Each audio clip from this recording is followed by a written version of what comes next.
Jon Runyan, I understand that you are a proponent of term limits. If you're victorious and you defeat Congressman Adler, how long would you stay if re-elected? Maximum of 4 terms, because I believe our forefathers, when they set this structure of this government up, did not intend politics to be a career, much like Congressman Adler has made out of it. Congressman? It is something that the citizen legislature takes a lot of common sense there, and I think the longer you get in it, the more detached you get from the people. Congressman Adler? Well, I'm hoping that Mr. Runyan doesn't have that dilemma. I'm hoping he doesn't get elected in November and therefore doesn't have to consider whether to stop after 4 terms. I think that our Constitution served America amazingly well. I think we have term limits. They're called elections. Every 2 years, people get to choose who they want to represent them in the House of Representatives. I've taken that very seriously. It's why I've had over 100 town hall meetings throughout my district to let people yell at me that I'm too liberal or I'm not liberal enough, I'm too conservative, I'm not conservative enough. I've been listening hard to the people in my district. I think they get to make a choice, and that's what our Constitution had in mind. Congressman Adler, you voted against the President's health care proposal. Is this an area where the two of you agree, or is it a bit more complicated than that? Well, I think most of the issues that Congress faces right now are pretty complicated. To me, this one ended up being about a failure of the federal government to grapple with cost containment. The businesses I talked to throughout Cherry Hill and Burlington County have told me that year after year throughout this decade they've experienced 15, 20, 25, 30% premium increases in their health care costs year after year. And that's unsustainable during good times when your revenues are going up, but it's devastating in tough years as we've had 2007, 2008, 2009 during this tough recession.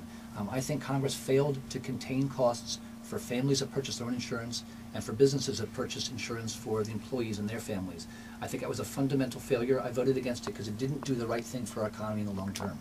Jon Runyan, had you been in the House at the time of the vote on the health care proposal, how would you have voted and why?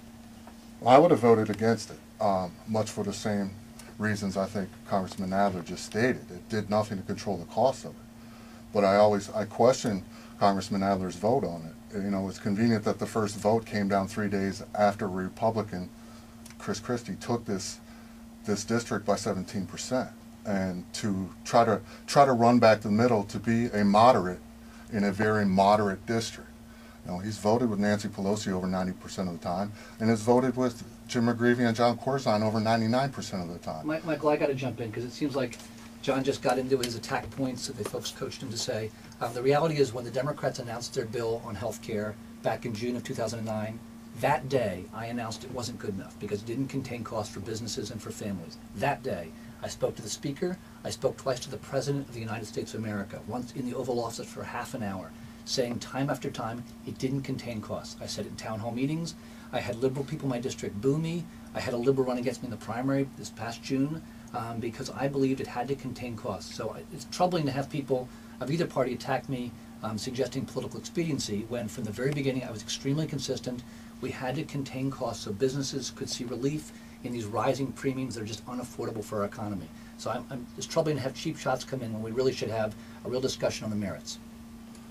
I don't really believe it's a cheap shot because of the fact that there was plenty of opportunity if he strongly believed, which I believe was what a lot of Republicans were feeling at the time. It did nothing to control cost. Why aren't you trying to pull your Democratic colleagues along with you?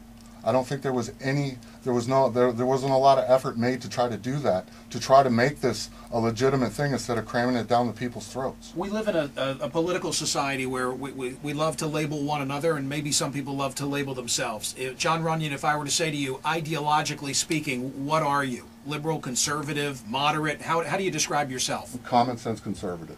Jon Adler, how do you describe yourself? I'm an independent-minded centrist. I've got to take a quick time out. We'll come back with Jon Runyan and Jon Adler. I'm Michael Smerconish, grateful to both of these men for being with me.